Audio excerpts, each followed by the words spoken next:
আমরা বহু কষ্টে এই ভোটের অধিকারটা অর্জন করেছি। বিশেষ কিছু লোককে পাশ করে দেওয়ার চেষ্টা করা হচ্ছে এবং হবে। যারা ধর্মের ব্যবসা করেন তাদের হাত থেকে যেন দেশটাকে বাঁচিয়ে রাখেন। যারা গণভোট বুঝে না তাদের জন্য গণভোটটা করা হয়েছে। প্রচারণা ভালো হচ্ছে, আল্লাহর রহমতে ভালো সাড়া পাচ্ছি। ভোটারদের উদ্দেশ্যে এবং দেশবাসীর উদ্দেশ্যে বক্তব্য হলো যে আমরা বহু কষ্টে এই ভোটের অধিকারটা অর্জন করেছি।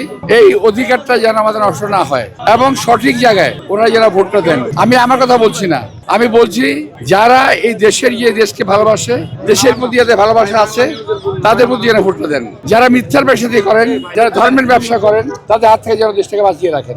নির্বাচনে সকল প্রতিদ্বন্দ্বী শক্তিশালী, আমি কাউকে দুর্বল মনে করি না।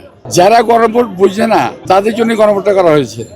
আমি তো এই কথা বারবার বলছি, আগেও বলছি, এখনো বলি, যারা গণভোট নিয়ে মাথা ঘামায় না, যারা গণভোট বুঝে না তাদের উপরে এরা চাপিয়ে দেওয়া হয়েছে। এটা আসলে এটা অনেক কোর্স করে বুঝিয়ে তারপর মানুষকে এই ভোটটা আনা উচিত ছিল।